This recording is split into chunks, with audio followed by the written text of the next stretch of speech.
Existe um território além daquilo que a consciência comum consegue nomear.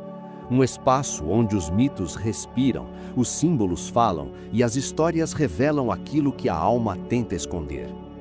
Entre a luz do herói e a escuridão da sombra, entre a razão moderna e a sabedoria ancestral, habita o inconsciente coletivo.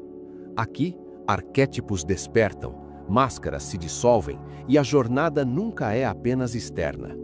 Este é o lugar onde histórias se transformam em espelhos da psique. Bem-vindo ao limiar entre o visível e o invisível. Bem-vindo à psicologia, arquétipos e heróis.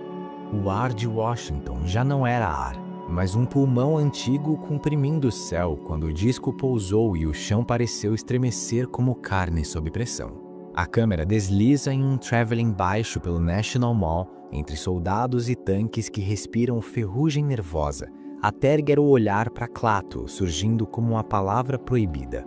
A luz do dia se contorce, como se tivesse dedos, e o silêncio pulsa hostil ao redor.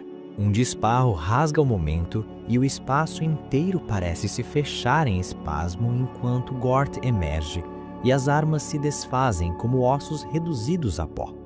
Klaatu é levado ao hospital e os corredores se comportam como gargantas brancas, engolindo passos e suspeitas.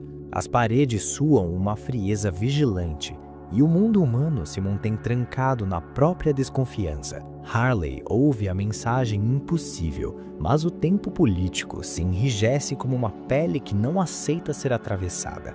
Klaatu permanece preso, sentindo que a paz ali é sempre uma porta emperrada. Ele foge sob o nome de Carpenter e a cidade o observa como um organismo inquieto. Helen Benson e Bobby o recebem sem compreender o peso que ele carrega, enquanto Tom Stevens deixa o ciúme crescer como uma sombra que arranha por dentro. As ruas murmuram com motores e passos, e o mármore dos monumentos parece guardar uma memória morta. No quadro negro de Barnhart, Klaatu escreve como quem abre uma fenda, e o conhecimento se torna um sinal deixado no escuro. Ao retornar à nave, o espaço ao redor se contrai, como se o próprio ar tivesse unhas.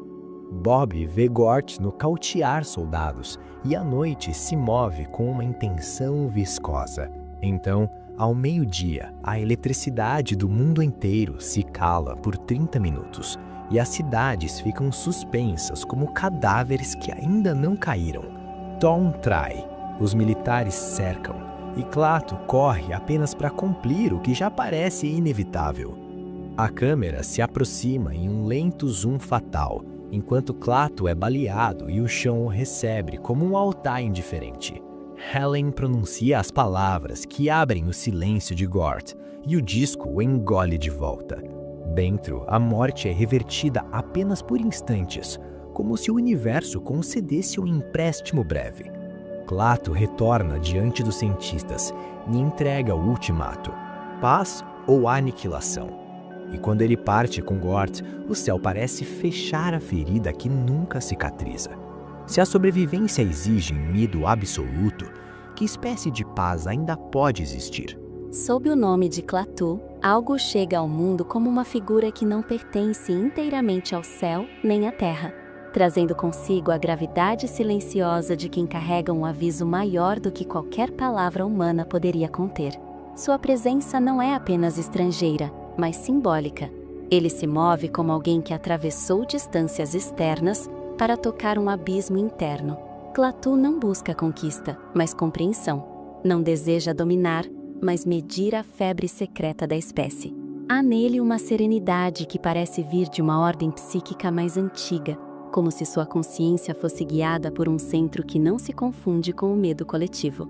Mesmo quando ferido, ele não reage com ódio, apenas com a lucidez triste de quem percebe que a agressão nasce antes do pensamento.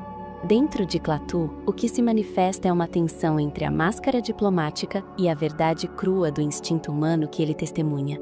Ele desce como mensageiro, mas também como espelho. Ao caminhar entre pessoas comuns, ele procura tocar o tecido invisível das suspeitas, das defesas, das pulsões irracionais que governam a multidão.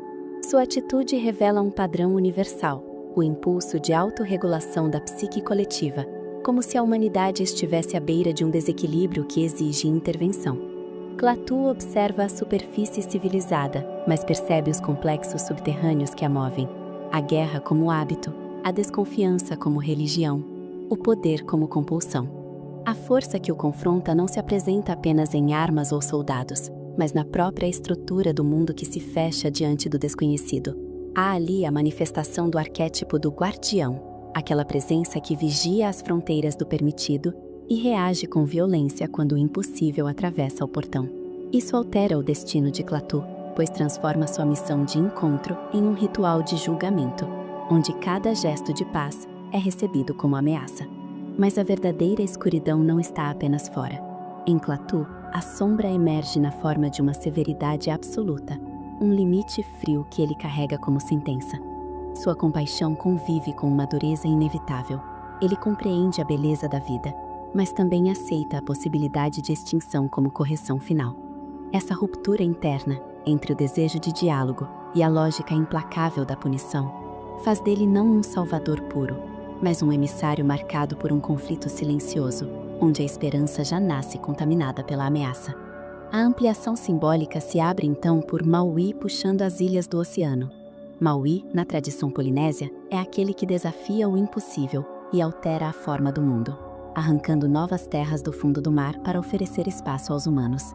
Ele é um mequeador entre forças imensas e a fragilidade da vida comum, alguém que reorganiza o cosmos com astúcia e risco. Klaatu ecoa esse movimento. Ele também vem de além, trazendo um gesto que poderia redesenhar o destino da Terra.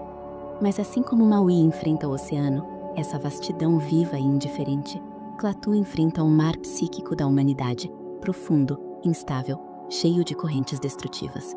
O mito funciona como imagem interior, a tentativa de arrancar uma nova possibilidade de existência, antes que tudo afunde no mesmo abismo repetido.